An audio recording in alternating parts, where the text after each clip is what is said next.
So I know I've been playing for a while, but I have this wild idea of doing a one shot. Do you think you'd want to? Play a character? Oh my god, yes. I thought this day would never come.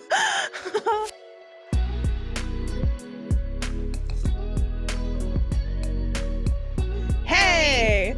I'm your host, Sarah, and I'm your other host, Morgan. we're two sisters By marriage, who love to talk about stories. from writing fiction and creating elaborate plot lines in D&D, Two, passing the GM hat to a player to wear. we're out of initiative. Resident GMs and DMs, this episode is for you. You've run session after session for months or years, or look, I'm not going to call anybody out, but it's been literal decades, and gosh darn it, you deserve a break.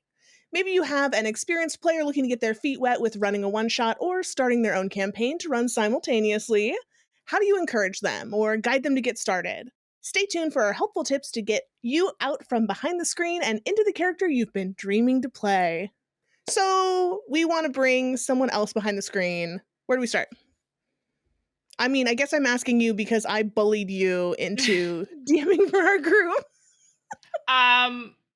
I would start if you are a DM and you are just needing a break and there's no one else really to DM and you kind of are going to have to guide or coach a player into doing um taking over for a little bit. I would definitely start with a one shot.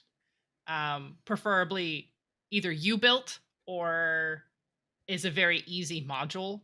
Having a player build a one shot is, if they've never DM'd before, is probably not the best idea. It can be done, but I think having one shot that you've ran or are really familiar with, because you're gonna have to hold their hand a little bit. Um, at the same time, you have to relinquish control. And as you know, Morgan, DMs, especially if you've been DMing a long time, you do have all this control in your games. And the DM, your player that will DM for you, is not going to be the same style of game. It's just because everyone's different. And I think you're going to have to just be accepting of that. If you want to play really bad, you're going to have to just play their game because it's theirs. So yeah, I would definitely start with a one shot. If you have a player approach you and say, "Hey, I have this idea for either a campaign, maybe it's like a short campaign or a full length," um, talk with them, come up with what's your idea, and how long do you want to run this, and are there any questions, confusion, that sort of thing. Um, I think you just a lot of discussion up front before just throwing them on the other side is a good a good way. Um, I know from my experience, the majority of my DMing skills, techniques, has come from watching other DMs, whether it be you, Morgan, or my brother Isaac, or other streaming options online, observing really good DMs at what they do. We've played at other tables though too, and taking their techniques, taking their rules, whatever their homebrew, their style, and then kind of making it your own is the absolute best way to go. So if you've had a player table for like 2, 3, 4 years, they've picked up on how you DM. There's gonna be a lot of similarities. So take heart that they will probably be pretty similar. Plus, if it's the same group, you're gonna have the same players, a lot of familiarity. Um, so yeah, that's kind of my suggestion as a player that kind of took over. Um, that's my perspective. There's a big safety net to working with the same group. You mentioned that, and I think that that is amazing if the rest of the group is willing to do either an extra session outside of what you're normally doing, or if this is going to replace one of your regularly scheduled sessions. That can make a really big difference because there is a safety net there, right? Like it's a little more comfortable to work with people that you're used to. I also think when you talk about watching other DMs, learning from other DMs, and being a player or being a DM and playing at different tables, you start to pick up on what works and what doesn't. And I think a conversation that we've had a lot that I think is really important, both in our own games and when we were playing with other DMs, was connecting afterwards and saying, I really liked how that went, or that felt really bad. I really didn't like that.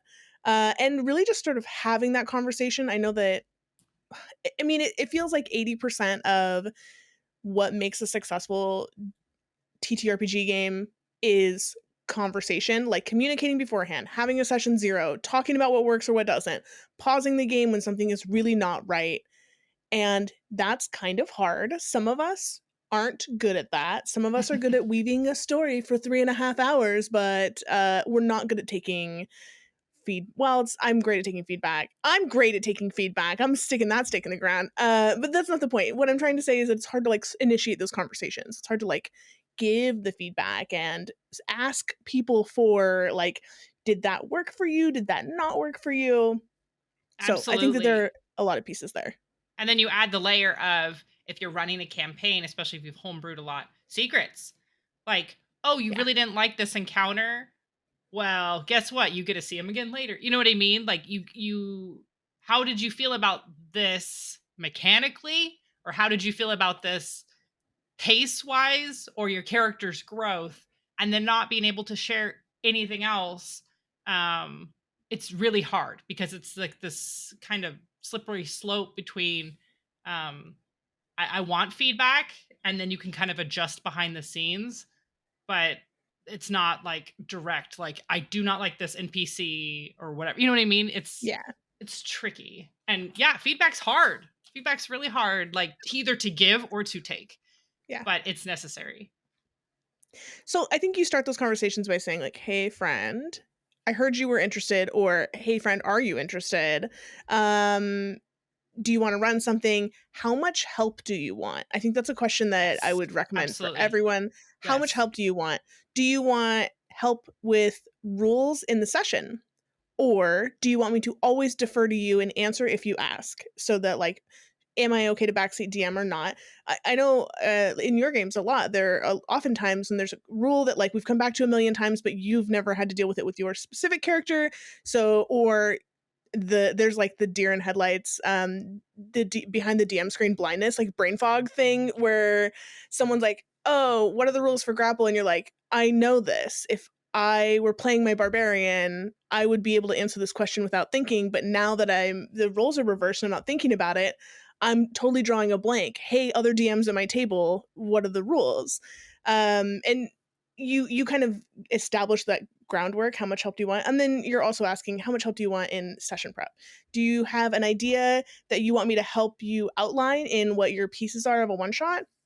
Um, if you have listened to us before, I love making one shots. It's one of my favorite things, and I have this like sort of formula that I use for all of them. I always have like a setting, a single goal, like that major goal, and then I have three pieces. It's like a series of skill checks, a small combat, and then a big combat, and that will and then I have like a B side if the players get through things really fast, or someone cancels last minute. But like that'll take you through a 3 hour session, and like I can go in with very little prepped because I know that that's what I need, and a new player might need a little more than that. So you might be able to say, how much do you want from me? Here, I can help you outline your three things.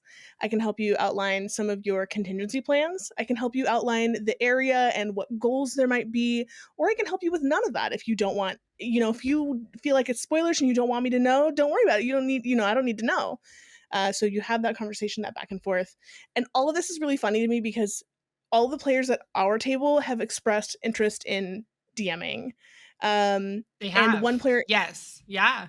Yeah. one player in particular, the like running joke is that he's like, one of these days I'm going to learn the rules to this damn game. And you'll all be sorry You guys because will then be I'll know. sorry. So Chris, if you're listening, let me know and I'll help you set up that earwigs only game. We'll make it happen. But the truth is, even the greatest DMs don't know all the rules. Like all the Oh yeah. time. They don't know every spell, they don't know every feat. They just if it doesn't come up, it doesn't come up. And so deferring to either, in my experience, if a player's like, I want to cast this spell and I have no clue, I just ask them, what does that do? What is that? What's the range on that? Just don't be afraid, especially if you're a fairly new player. Hmm. That's okay. it's okay to ask. Or if a player's like, I want to attempt this, you be like, is that dexterity, sleight of hand? Is that more performance? And then if you're DM, if you've agreed, maybe your DM be like, yeah, that's probably a sleight of hand. Like, it's okay. It's okay. It's still fun. Everyone's having a good time. Um, and even veteran DMs still, they don't know everything. So I think if you can approach your player and let them know, like, hey, if at any time during the session, you can like either text me or you can just ask me and say, I don't know what DC I should ask or what, skill check this should be or whatever, and defer to them. And hopefully if the DM, is willing to, we'll just kind of help because they're playing and happy to be there. Right. So they're going to want to encourage you to keep going. Um, And I think you'll also get to pass the mantle of that big important secret. What's the DC? Whatever you want it to be, man. Like yep. Yep. there's a window. It's 0 to 5 easy, 5 to 15, you get these moderates, and then 15 plus, or well, I mean, obviously the breakdown is more in depth than that, but like you could Yes. give a new player just these like rough guidelines, like, Yes. Yes. you know, here are your windows that you're trying to aim for, and just pick a number. Like the And DC is if 17. And if Nice. they absolutely have to find this or succeed at this, don't give them a check. Like, you don't give it to them. If you want them to find this note, don't make it hidden. Like, you know what I Yeah. mean? Or make the Don't DC get so it. so low that they can get Or, it. you know, or the check is for how long it takes them to find it, Yes. or how much information they can glean from it. Like, there's more to it. Everyone wants to roll the click clacks. Let them roll the click Yes. clack. Yes. And, you know, it's not a check for nothing. It's a check for some element of whatever's going on. Yeah. Yeah. So breaks are important. Breaks for your mental health. Breaks are really big. Everyone needs them. Sometimes some of us get burnout, and it's a thing that happens to everyone. And you can get burned out as a DM. You can love this game so much. Like, it gives me life to do this every week with my favorite people. I get to play this game, and some weeks I can't do it. I can't bring it. Like, when we were doing our group primarily does alternating weeks, so I'll take a session, and then right now we're on Sarah takes a session, and that's great. We get to go back and forth, and sometimes we'll do 2 in a row, or sometimes it'll be a longer stretch where we're doing just one game because something has ended or we're in the middle of something. And those longer stretches, when you're doing multiple weeks in a row, it gets exhausting. Not It everyone has the does. stamina to be a professional GM. Not everyone has the stamina to run a weekly or a monthly game, and that's okay. You just need to understand what your limits are. So by taking those breaks, that creative recharge, giving yourself a minute to refresh, you're going to find that you enjoy the game more, and that it's easier to run because you're able to sort of take some perspective, be the player for a little while, and then come back into it with new ideas. Yeah, I think that there's a lot of DMs out there that have been DMing for years and have not played for years. And whether by their choice or not, and being able to be a player at least for a one shot or maybe a shorter campaign, I feel makes you a better DM. You do get that perspective again. You get to role play with your friends with a character, one character instead of multiple. And so you get a kind of deep dive into what it means to be a player, what it means to be a character as part of the party, um, and a team member. Instead of as a DM, you're either omnipresent or you're against them, like in combat. And so, Against is a very strong word, what would you but say? I'll allow it. No, you're not wrong. I just want to throw that caveat in. You're playing the monsters, you're Yeah, playing the bandits and the guards, and you're the opposing force you're the for the game. challenge. You're the Yeah. challenge, whether it's the environment or the actual creatures they're attacking, or finding, discovering clues. You are the force against them that they have to overcome. And as a player, you're on their team, you're on their side. You help them as a group instead of being against them. You're with it. And I think DMs miss out on that if they don't get to play regularly. And getting that perspective changes the way you DM. It changes either the way you play NPCs or asking for those skill checks. And I think it just makes it overall gameplay. Not only are you getting a break, and just having to play your character, but it's like coaches, and they never go out in the field. They're just standing there with the clipboard all the time, and like, when was the last time you actually threw a football? You know what I mean? Like, you could be amazing. You could be like, or a teacher. When was the last time they went to school? Like, sat in a classroom or did it? I think it's just from both sides. I think it's good balance, and I think it'll make you a stronger DM.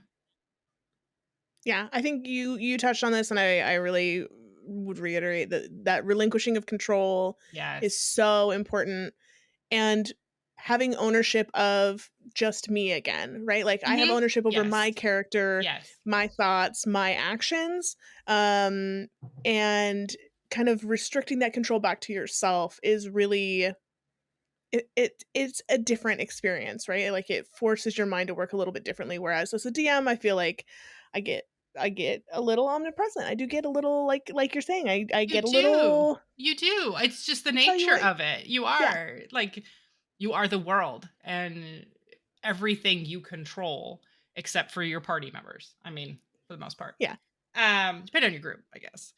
yeah, And depending on the enemy. yeah, right. And so yeah, getting on that side of the table, it is. You're just focusing on you and supporting the rest of the group. Just gives you that perspective and that clarity, get back on the other side and be better, be stronger. But you're not throwing a new player in to be a DM without some context. It's not just like a conversation, consent, and hands in, let's go, right? No, There are no. other resources you can provide them with. Yes. What kind of resources would you say we should be giving new players as we're transitioning them into the big, important, tall chair at the end of the table? Well, of course, there's the DM guide. Yeah. Um, have you read it cover to cover, Morgan? No. No. God, I don't even read the modules cover to cover. God, no. Insert nervous laughter here. Um, Yeah. Sweat emoji. everybody's read the DM guide if you're DMing, right? You read it cover to cover. Just like Um, how every player has read the player's handbook, right? obviously. Obviously. Yeah. But yes, that is a great resource, and it's a resource for a reason. I have not read it cover to cover. I have read multiple chapters, I've read a and lot of it, yeah. and it's got a lot of good info. Highly recommend it. Yeah. Everything from role playing an NPC to leaving clues to setting DCs. Uh, amazing, amazing resource. Highly recommend. Even if you just read a few Yeah. chapters. Yeah. Um, And I will also add that, like, the index the table of contents of the index, like, you can find the specific relevant things, yes, and I feel like while I've never read it cover to cover, I have probably read all of it because I have read individual pieces as needed while yes. setting up and then while getting ready to play. So, yeah, I have a hard copy and then I have a digital version, so I'm able to just search that's through nice, and then yeah. I can just flip. I think it's a PDF, and I just can flip through that way, and it makes it so nice. Just search, keyword search. So highly recommend that. The digital versions are great for searching and finding if you're just looking for something specific. The DM screens, I use them sometimes. We play virtually, so it's kind of hard to have a screen up, but I bet if you played a table, it'd be really nice because it They does are have nice at the all those table, yeah. quick things that you need. You could probably print out something too, like put They together your have printable own. resources for them, and I will also offer that if you're running, like, different campaigns, some of the different, settings have a dedicated DM screen, so, like, Yes, yes, Saltmarsh has its own DM screen, and the rules inside it are slightly different, not that the rules are different for that module, but it has, like, rules for sailing and, like, water navigation and, like, water combat and water-based encounters, and, they're just geared a little bit more toward, what you might need, so you can kind of cherry pick, the pieces that you need that you'll have to reference often, and that's what that is for, that's what that entire document is for. yeah. Like my Strahd one has like common Barovian names. Yeah. It has like what the mist does if characters wander in there. I mean, it's got very specific, plus the regular stuff too. But Is that it's your great. paperback copy of Strahd? Yes. I have a paperback Oh, copy of Strahd. it's a big deal. But in the special edition revamped Vamp. coffin box, Yeah. it came, and DM screen came with it as well. So it's been great. It also has Taroka cards. It was really great. I'm really glad I got it. So definitely a DM guide. There's Reddit, there's just Google. Um, Googling is I so useful. You should well, search all the things on time, the internet. all the You should time. search things on the internet way more.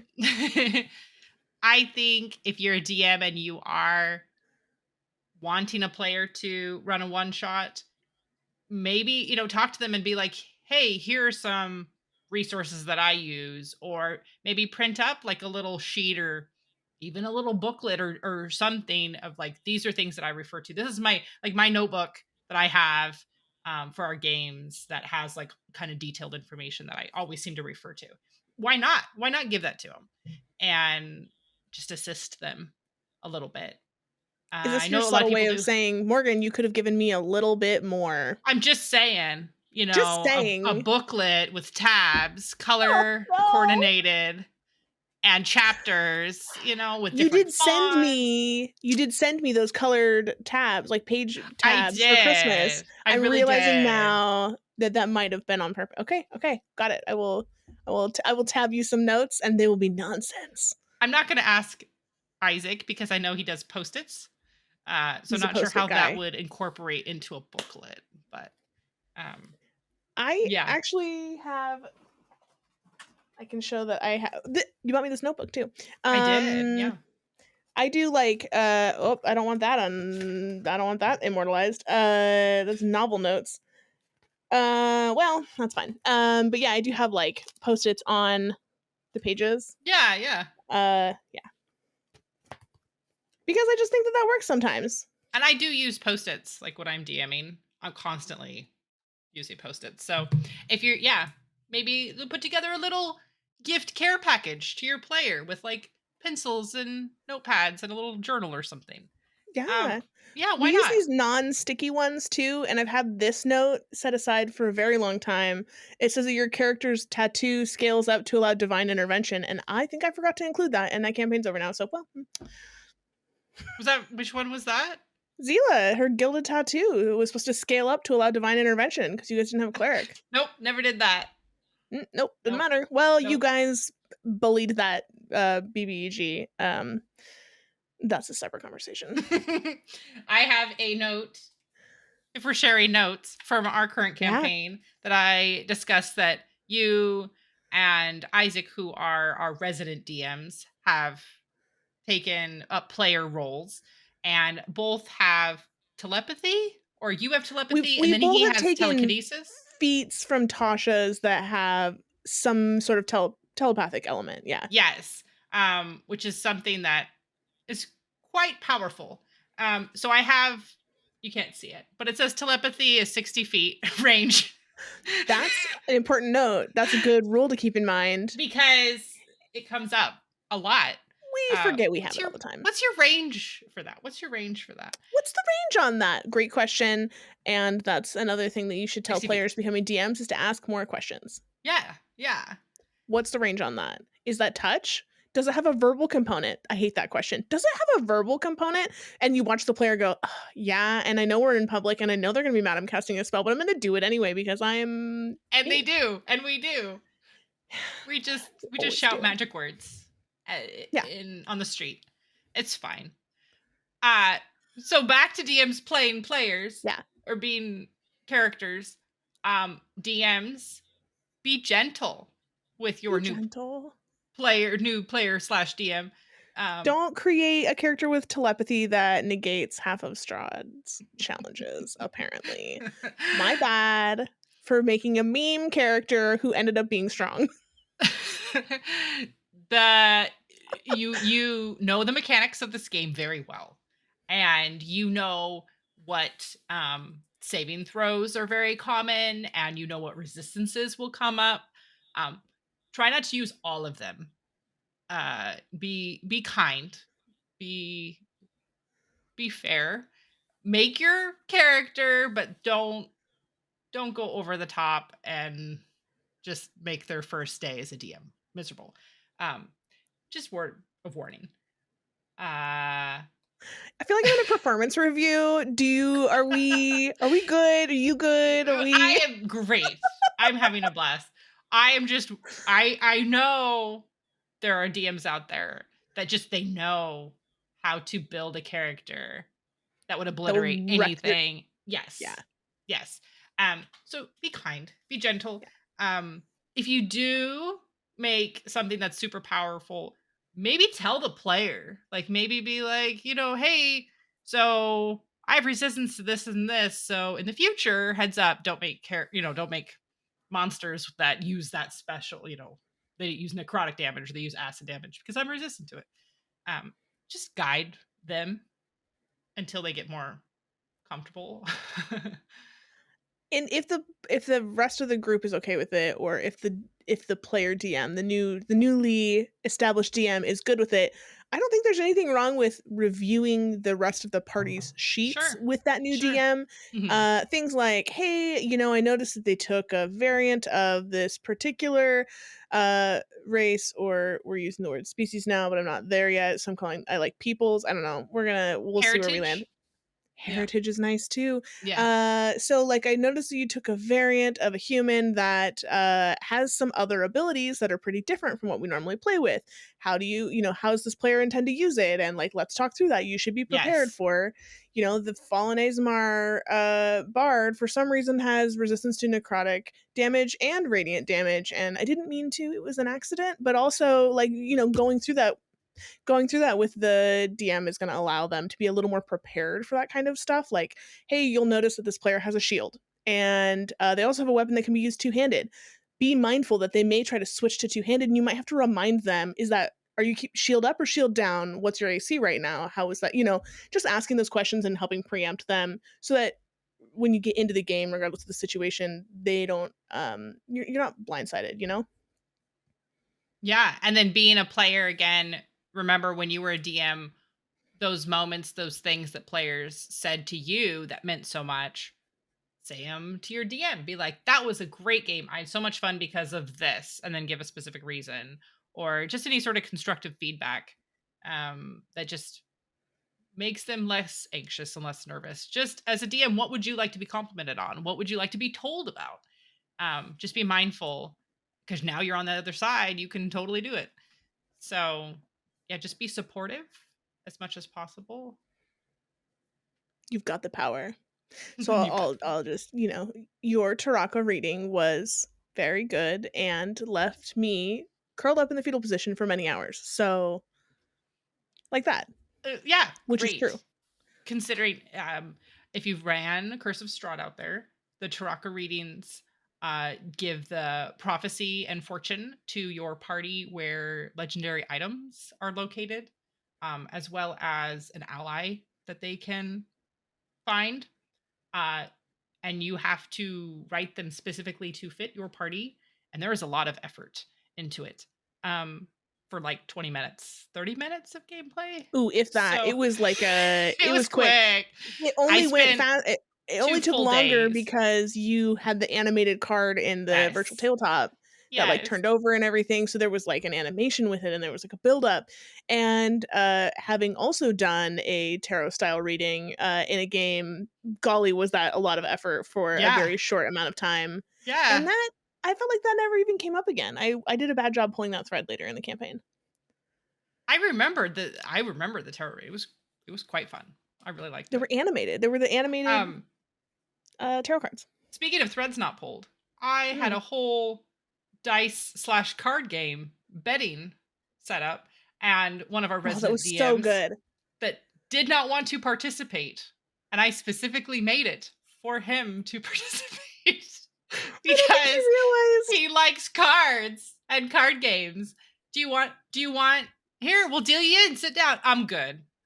I'm good. Okay, to be fair, that NPC was giving big, like, I'm gonna pick your pockets while you're playing Yes. cards energy. They're gambling. Um, Yeah, yeah, yeah. and so I think that he was trying to read your cues on that. On the It plus came across side, like he did not want to gamble. Like, he did not want yeah, to maybe gamble, and I was gambling like, wasn't "Okay, it. I respect, that's fine." Another player stepped up, it was fine, but a lot Another of player effort got went in. excited and spent a bunch of money, so Yes. worked out. Multiple I had multiple dice card gambling games, like, that one player took up. So, it come up another time.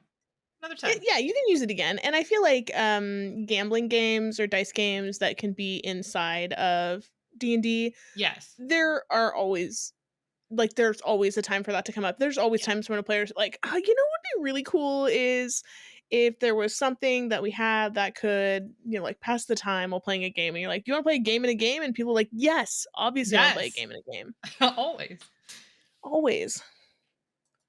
There's actually a really good, book with gambling and games Tavern Games by Anne Gregerson is a really good resource if you're looking for games in your game. And it talks about, like, how to deal with cheating, like, how can the players cheat and how can Yeah. they like, Yeah. how will they get away with it? I'm off track, I'm off track. No, no, no. That's a great resource for DMs. I could have Yeah. probably given that to you. I see that now. It's okay. So this is an entire podcast where the entire episode is just me learning from my own mistakes because the new DM says, "You know what I would have loved was." So please enjoy my shame. What do you recommend if a player approached you and was like, "Hey, I want a DM. I have some knowledge. Like, are there any guidebooks? Or are there any resources? What should I have on the desk? What should I have out?"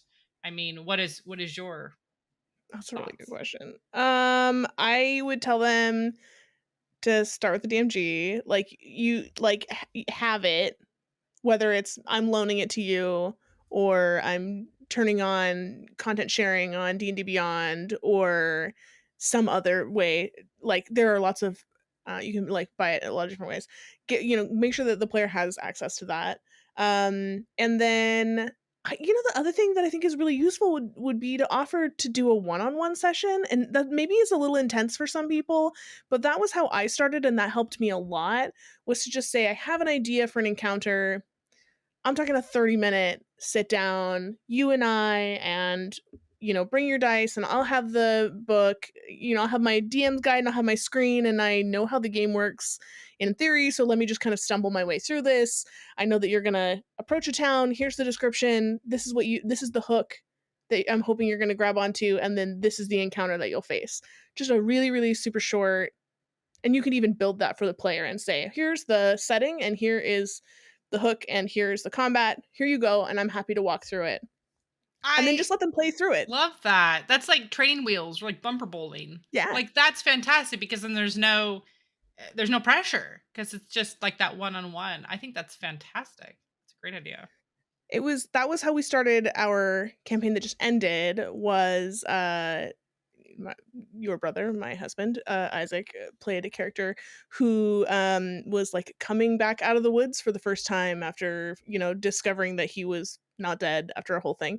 And I was like, all I know is that I want him to come into this town and see this kid who looks like him because he's very unusual looking. He sees a kid who looks like him, and then we learn that it's someone who's in disguise, and the disguised person is actually a girl, is actually a lady. It was a whole thing.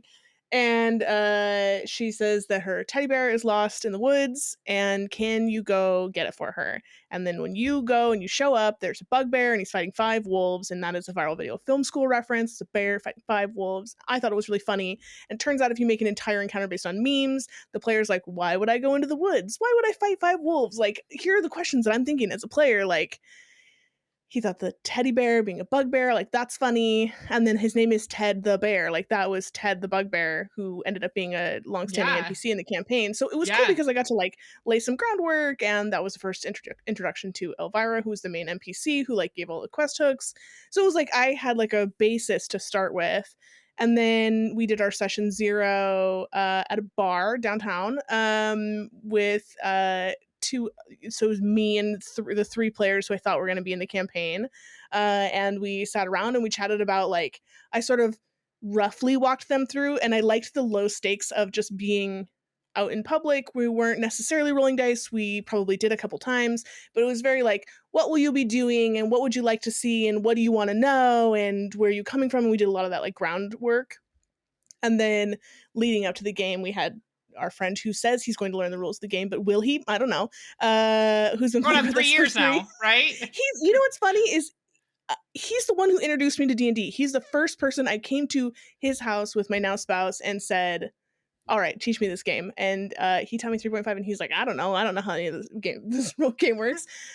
Which is so funny. It was like he added in and then we added you too. And it was just like, oh, okay. So we really grew. So we did this like snowball approach. And I loved that. That worked really well for me. Mm-hmm.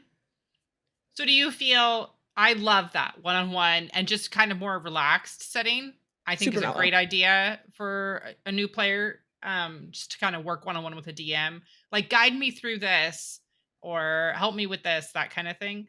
I also feel if you are running a one-shot as a new player, as a DM, definitely make it very combat heavy, because combat, I'm not saying it's easy to run, but the players are focused on their characters and their their spells, that kind of thing, and you can just really focus on playing one, like the bad guys. And I think it's definitely like the easier way to kind of get in, because it's just turn by turn by turn. There's a lot of just structure to it, where if you're role playing, like they're investigating a house, that kind of thing, you have some players that are good at this and that, and you're just having to juggle a lot. So yeah, if you can do like a one shot with a little bit of role play at the beginning, introduce the characters, maybe they just walk down a road or climb some stairs or climb down a dungeon, that kind of thing, and then have your combat where everyone has initiative. I think it just makes it easier if you're new to this, because you can just go down the list, and everyone takes turns, and I felt like it was a lot easier scenario to deal with. Well, yeah, because that's what you're used to, right? Like the player Yes, perspective in combat and the DM perspective in combat are very similar they versus are. how different they are when you're running like describing the setting and role play and world building and NPC discussion. Like all of that is really new and foreign, whereas combat is like It's the I know same. how to read a stat Mhm. block. I know Mhm. how to look at, I mean, and Mhm. if the player doesn't, coach them through that. That's definitely worth it.